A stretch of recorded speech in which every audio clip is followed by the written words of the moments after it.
I'm Wilma Bainbridge, and I'm an assistant professor at the University of Chicago. And today I'm going to tell you about our work on drawings as a window into variations of imagery.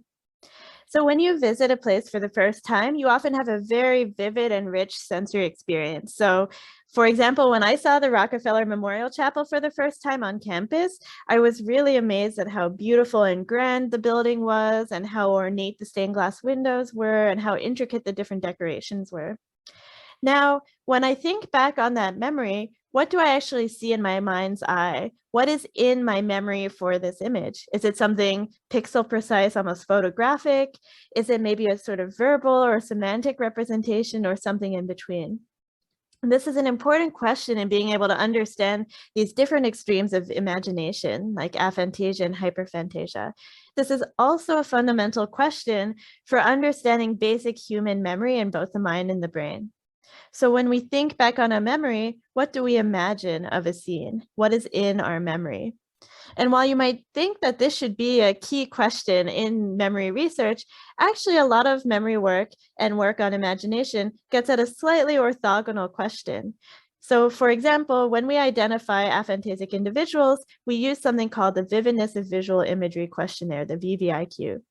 And how it often works is that the participant sees a series of sentences that they must imagine, and then they must report how strong their image is. So here's just an example of 3 of the questions on the VVIQ. So it would tell you to visualize a rising sun. And then you report how strong your image is of the sun. Then imagine that it rises above the horizon into a hazy sky. You report your strength. And then finally, the sky clears and surrounds the sun with blueness, and you report how strong your image was.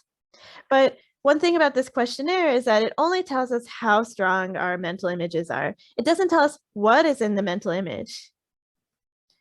In other work trying to understand what is in our memory for an image, researchers traditionally use a verbal task. So they have participants study images, and then after a delay, they verbally describe what they remember from an image. So here's an example verbal description of a scene. So the kitchen had white cabinets and a tiled beige backsplash. In the middle of the room, there's a chef chugging a bottle of wine. So from this description, we might imagine the image looks something like this. But we don't know from this description many visual aspects of that memory. So for example, was it a highly precise, sharp image like this? Or was it actually a sort of blurrier, more low resolution memory where you remember these basic details, but you don't remember these more intricate details like what was written on the label of the bottle of wine? Maybe your memory representation even has some parts that are very blurry and some parts that are sharp. So for example, if you have face blindness or prosopagnosia, you might not be able to remember any details about the chef's face, but you might remember details about the tiled backsplash behind her. Or perhaps our memories might look something like this, where you remember the general categories of objects and where they were. So you might remember there's a chef in the middle here, the cabinets up here, but you just don't remember many of the details. And so, as you can see, that same description could apply to a wide range of different imagination and memory experiences. So verbal descriptions are not the way to go. If we want to understand what is in a memory, a verbal description gives us very limited detail. And so what I'm going to advocate for today is that we instead use a visual method to measure what is in our visual memories. Specifically, drawings can serve as really good insight into what we are remembering from an image. So here is actually the original kitchen image that verbal description was based off of. As you can see, there's this chef chugging the bottle of wine, tiled beige backsplash, white cabinets. But as you can also see, it's an entirely different image. So that verbal description really didn't give this image justice. But next to this image, you can see a drawing of the image. And you can see that this drawing gives us lots of detail. It shows us what aspects of the memory are highly accurate, how accurate spatial information is. It also shows us what details may be missing, etc. And so in today's talk, I'm going to show you how drawings are a rich, powerful, and also objectively quantifiable window into our memories. Specifically, first, I'll show you what drawings can tell us about memories as a whole. Then I'll delve into what drawings can tell us specifically about aphantasia, and then I'll wrap up briefly with a discussion of how we can study these memories in the brain. And so first we want to see to what degree can drawings really reveal something about memory. Drawings originally weren't studied very often because they seem tricky. They seem very subjective, variable. People have differences in drawing ability. So we want to see if we directly test these drawings for what they can show us in memory, what do we find? And so what we did is we recruited 30 participants from the general population. So these are not necessarily those with aphantasia or hyperphantasia. We had these 30 participants study 30 different images from different scene categories like living room, lighthouse, mountain road, and they saw each image for 10 seconds. Importantly, they did not know this had anything to do with drawing, so they couldn't use honed strategies when they were studying the images. We then had them do an entirely different task for 11 minutes so that they weren't rehearsing that last image in their minds. And then we surprised them after that task with paper and pencils and told them to draw as many images as they could remember in as much detail as possible. So now that we have these drawings, how can we quantify them and turn them into objective measures? Well, here's an example drawing of someone drawing this living room from memory after a delay. And as you can see, there is some really good detail here. They correctly remember the flowers in the fireplace, they remember the rug, but they're also missing plenty of details like the television on the right side. So to see how good this memory actually was, we also collected other series of drawings from other participants to serve as benchmarks. So we had some participants draw immediately after seeing the image. We also had participants draw while viewing the image. We also call these perception drawings. And what this shows us here is the upper bound. What's the best someone could do when memory is not a factor because they have the image right in front of them? This also allows us to control for drawing ability because even if someone is bad at drawing when drawing from memory, someone will also be bad at drawing when drawing from perception. And so actually you can see in this example drawing from the image here that they also didn't draw the TV. So maybe it's just that the TV is not an important detail for this picture. Finally, we also had participants, separate participants, draw from the label of the image, like the category name. So in this example, draw a living room, but they never got to see the original image. And this shows us if someone only remembered the name of the scene category, what would they be able to successfully draw? So they would be able to draw a sofa and a rug and a fireplace, but they'd put them in the wrong places and miss many of the details, like the potted plant in the fireplace. We then took these drawings and put them online on a platform called Amazon Mechanical Turk that you can use to have thousands of participants engage in these very brief tasks. And what we did is we had these online scorers give us these quick measures for each of the drawings. So for example, we would show them a drawing and its matched picture and ask them, how good is this drawing of this picture? We would also show them the photograph with an object highlighted and ask, is this object in the drawings? And this allows us to get a list of all the different objects that are in each drawing. We would also show the online scores an object in the photograph and then allow them to move and resize an ellipse on top of the drawing to show us exactly where that object was and at what size. This allows us to create spatial maps of where the different objects were in the drawings. And so some important notes about using drawings in experiments. So as I mentioned earlier, drawings get a bad rap for being too subjective or variable, but with these methods I've presented here, first, there's a correct answer, which is the original image. Second, you can directly compare what people see versus what they remember. We have people drawing from memory, but we also have people drawing from perception. And this lets us factor out effects of drawing ability. And then finally, by doing this objective online scoring, this eliminates biases of the experimenter. And so using these different methods, what we were surprised and impressed to see was that visual memories were remarkably detailed. So here are some of the images that they studied, and here are some example drawings that they made after this 11-minute delay. And as you can see, they are very accurate and have a lot of detail.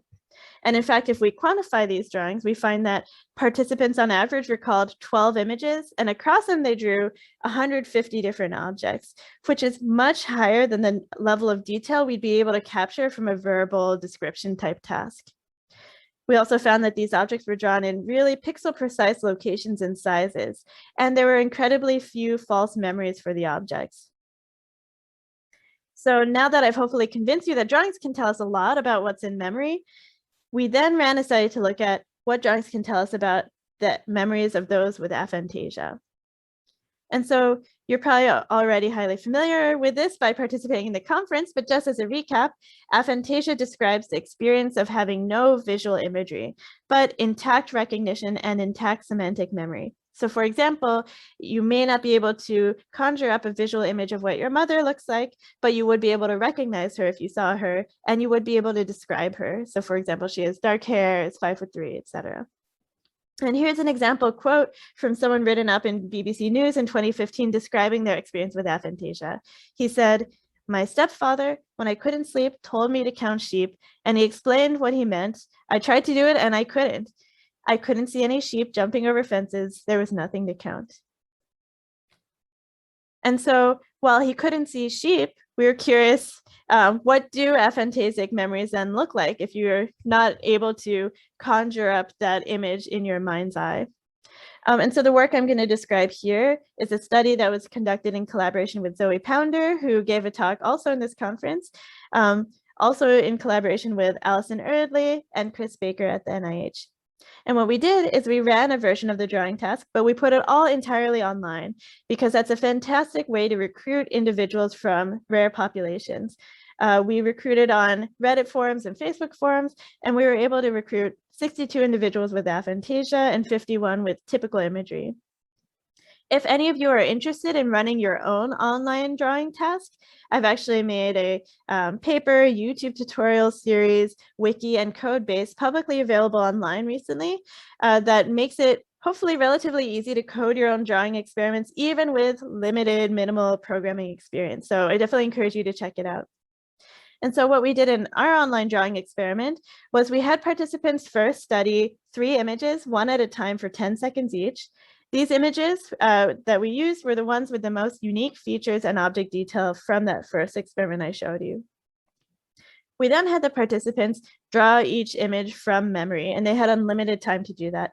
And they used the almost paint-like interface on their computer browser, and we were impressed to see people actually did a pretty good job using this interface. Third, we then had them go through a recognition task where they saw the original images as well as images from the same categories and had to say whether they remembered seeing them before or not. I'm not going to delve into these results much because aphantasic participants did perfectly on the task. They showed no differences from those with typical imagery. Finally, we had participants also create perception drawings. So we had them copy each image while viewing them, and they had unlimited time to do this. So what we have from each participant is memory drawings for the 3 scenes. We have their perceptual drawings for the 3 scenes, so we can compare them directly. How did their memory compare to their perception? We have their recognition performance for the 3 scenes. We also, since we ran this all in a computer browser, we have mouse tracking data for all of the drawings, which I'll show you a little bit of later. We also collected demographic information and information on their artistic experience. And finally, we collected that VVIQ score I showed you at the beginning of the talk. We also collected a score on the OSIQ, the Object and Spatial Imagery Questionnaire. This is similar to the VVIQ, but it gets separate scores for how well one can imagine objects versus imagine spatial information. So looking at the demographics of our participants, what we found was that there were no differences between aphantasics and those with typical imagery in terms of gender. Both groups were about 60% female. Our aphantasic participants skewed slightly older, but we think that it's just due to differences in terms of who participates in the study. We don't think it's a meaningful difference. In fact, if we just take a subsample of our data where we match the ages between aphantasics and typical individuals, we replicate all the same effects. So there's really not an effect of age. We also found that aphantasic participants did not differ from controls in terms of artistic ability. So they had the same self-rated artistic abilities. Aphantasic participants actually highly participated in art classes. So about 39% had taken an art class before. And many of them, 13% of them, had art-related occupations, like being sculptors, visual artists, makeup artists, or interior decorators. So we should expect that aphantasics should have a similar or even better drawing ability than the typical imagery controls. So if we see any differences, it's not just because one group is worse at drawing than the other. In terms of the imagery questionnaires, as we expected, aphantasic participants had significantly lower VVIQ scores. And this was a good sanity check because the VVIQ score is what's usually used to identify aphantasia. We also found that on the OSIQ, aphantasic participants scored poorly on the object component, and this correlated with VVIQ performance. But they scored totally normally on the spatial component of the OSIQ. So in other words, they had impairments in imagining object information, but were totally fine at imagining spatial information. And this suggests that there may be differences in object versus spatial imagery that I'll get into later. Okay, so I'm sure a lot of you are curious to see what do the drawings of these participants look like. So here again were the original images that they were drawing from. And first I'll show you drawings made from memory by 3 different aphantasic participants. And so what you can see here is that these drawings are very striking in that they have relatively few objects, only maybe 2 to 4 objects, in spite of the 30-ish objects in the original photographs. You might also notice there's a general lack of color. There's also a lot of usage of text to describe objects, but there's highly accurate spatial information. And so one might argue, oh, perhaps aphantasic individuals are not good at drawing, and that's why they have limited detail. But here are the same individuals drawing from perception, so while seeing the images. And you can see their drawings are amazing. They're vivid, capturing lots of detail, and it's not that they had any issues with the drawing interface as well.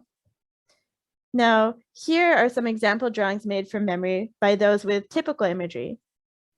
You can see they include a lot more objects, a lot more detail. And here are the same participants drawing directly from the images during perception. You'll also notice their memory and perception drawings are very, very similar, almost identical. While in contrast for aphantasic individuals, the differences between the 2 types of drawings are striking. So I've described to you some of the intuitions we can capture by looking at these drawings, but the cool thing about these drawings is that we can also objectively quantify them. Because you might remember back to the beginning of the talk, I mentioned that drawings are a rich, powerful, and objectively quantifiable window into memories. So by putting these drawings online and having close to 3,000 participants score them, we can look at things like differences in the presence of specific individual objects, the details within the objects, the usage of text, the spatial accuracy of objects, and the false memories and editing that exist in the drawings. So first, looking at what are their objects in memory? Well, we had online scorers see a drawing and then tell us what objects were in that drawing. And what we found from this was that during memory, aphantasic participants drew significantly fewer objects. However, during perception, there was no difference. And in fact, aphantasic participants drew slightly more objects. And so if we take a proportion of what any given person drew from memory versus perception, we saw aphantasic participants had a significantly lower proportion. We also found that overall, there was a significant correlation between the number of objects someone drew and their OSIQ object score. Here's another way to visualize these differences between the groups in memory. So I'm going to show you heat maps of the different objects. Objects that are colored in redder colors are those that were drawn more often by controls and aphantasics. Those that are colored in blue were those that were drawn more often by aphantasics than controls. And so here are the heat maps for the drawings done from memory. And so you can see really it's red across the board. So overall, controls were drawing more objects when drawing from memory. But if we look at the heat maps from the perception drawings, we see the opposite. We see a lot of blue, where aphantasics are actually drawing more. But overall, what this shows us is that aphantasic individuals show no differences during vision and perception, but recall fewer objects from memory. We then wanted to delve into these objects and look at what were the specific details in these objects, the details in their memory. And as I mentioned, we tracked participants' mouse movements so we could also see how much time they dedicated to each object. And what we found was that aphantasic participants spent significantly less time drawing each image and drawing each object. So they spent less time including details in each item. They also included significantly less color, but we saw no differences during perception for these measures. So it's again specific to memory. And so what this shows us is that aphantasic memories contain less detail and color. We then looked at the usage of text, and what we found was that during memory, aphantasic participants included significantly more texting controls, but again, there was no difference during perception. There was also no trade-off with object memory. So it's not that by including text, you sort of used up your effort or your attention or your memory and you couldn't draw objects. There was no relationship between number of text or amount of text and number of objects. And so this usage of text suggests to us that perhaps aphantasic individuals were using more semantic strategies. They're remembering lists of objects and then placing them into different locations. And in fact, this is backed up by a lot of the comments made by our participants. So here are 3 comments that aphantasic participants gave to us. So one said, "Because I don't have any images in my head, when I was trying to remember the photos, I have to store the pieces as words." Another said, "I have to remember a list of objects rather than the picture." And finally, a third one said, "When I saw the images, I described them to myself and drew from that description. So I could only hold 7 to 9 details in memory." Contrast this with this comment made by a control participant who said, "I can see the picture in my mind, but I am terrible at drawing." So overall, these results suggest that aphantasic memories are likely more semantically driven or supported by these verbal strategies. But then how are they so spatially accurate? Well, we can also look at where people drew each object in the drawings by having online scores move and resize an ellipse, highlighting each object in the drawing. So what I'm going to show you is where the average ellipses fell for the 2 groups, with aphantasic ellipses in solid colors and control ellipses in dotted line colors. And what you'll see is that they're highly overlapping. So both groups drew the mirror up here, the sofa over here, the television around here, or in this bedroom scene, they both drew the bed in about the same place, a wardrobe, etc. And if we quantify these measures, we find that there are no differences in location or size accuracy between these 2 groups for memory or perception. So what this shows us is that while aphantasic memories have less object detail, spatial detail is completely intact. And this actually suggests that perhaps in the human brain, there might be separate systems for object and spatial memory. And in fact, there's this growing body of work supporting this idea. Finally, we looked at false memories in the drawings by having online scores tell us what objects were in the drawings that were not in the original photograph. And here are some example false memories made by those with typical imagery. And you can see they're inserting totally new objects that were not in any of the images, like a piano in this living room or this vanity here in this bedroom. In contrast, we found that aphantasic individuals had many fewer false memories, actually only 3 across all of their drawings. And they all appear to be transpositions across scenes. So they put in this kitchen window into the living room. They put this tree from the bedroom into the living room, or this ceiling fan from the kitchen into the bedroom. And if we quantify this, indeed, we find aphantasic individuals had significantly fewer false objects. A significantly lower proportion of the objects they drew were false. There were no differences during perception. In fact, nobody drew any false objects during perception. And if we look back to the animations of their drawing, we found that aphantasics had significantly lower editing of their picture during memory. So this suggests that aphantasic memories actually might be more accurate. And so to summarize, what we found is that aphantasic memories contain fewer objects and less visual details, but they have fewer errors, fewer false memories, and are highly spatially accurate, suggesting there might be a dissociation between object and spatial memory in the brain more broadly. These aphantasic memories might also be supported by semantic representations, or this sort of text-based memory, verbal memories, assigned to specific spatial locations. So I remember there was a table here, chairs here, ceiling fan here. So in this last part of my talk, I'm going to briefly touch on then, how can we look at how these representations differ in the brain? And so one of the prevailing thoughts in the memory realm right now is that memory occurs through the reactivation of the same traces in the brain during vision. So memory is basically recapitulating visual processes. And this is called the sensory reinstatement hypothesis. But the existence of aphantasia presents this interesting conundrum. How could one have different mental representations then during vision and memory? And in fact, in recent work, we found that maybe there's strong evidence that there are different representations between vision and memory. So here are some regions that we found were active during visual processing of scenes and objects. And then here are regions that were active during visual memory of these same items. And as you can see, there's this anterior shift where these regions move forward from the regions for vision. And since there's not a ton of time, I'm not going to delve into a lot of detail, but definitely refer to our paper where we find that it seems that different neurons are involved in seeing and remembering. And these parts of the brain also have different representations of this information. And so what we found is that those with average imagery show this difference between vision and memory. Aphantasia can answer key questions on how this difference occurs. So for example, do aphantasic individuals show an even stronger difference between perception and memory? Are there differences in what content can be decoded from the brain during recall? And what are the neural differences that underlie variation in imagery? Can we tell from the brain if someone is hyperphantasic or aphantasic? And so to answer these questions, we're currently delving into this exciting twin study. We've actually been approached by a pair of identical twins, monozygotic twins. They're actually handedness discordant though. So one is right-handed, one is left-handed. They're both female and 31 years of age. And one exciting thing is that one twin reports that they have aphantasia, while the other twin reports that they have typical imagery. And when we had them fill out these questionnaires, we found that this indeed bore out in that the aphantasic twin scored very low on the VVIQ and the object portion of the OSIQ.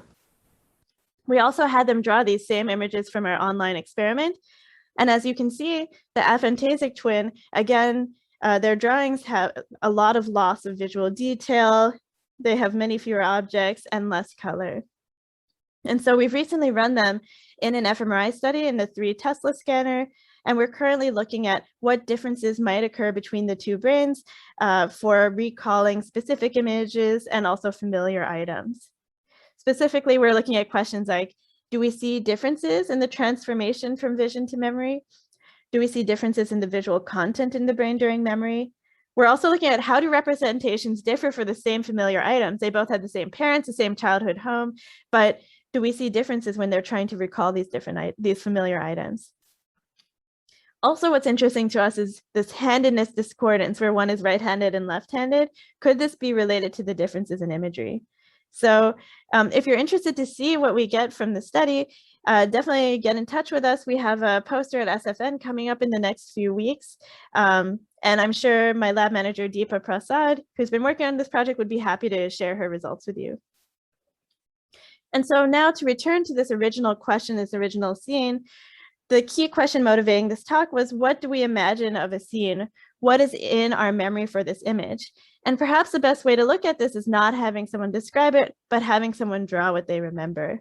Because what I've shown you is that drawings can reveal objective, rich information about a memory, such as what objects are in it, spatial information, errors, etc. We also have found that aphantasic drawings show these object-specific deficits during memory, but there's intact semantic information and spatial information. And we're excited to see how aphantasia could reveal how memories are represented and transformed in the brain. So thank you very much for your time and attention. I'd like to thank my collaborators on these various projects, and also I'd like to thank my lab, which has been virtual for the majority of its existence until now. And thank you for listening. I really look forward to hearing your questions and chatting more during the discussion period. Thank you.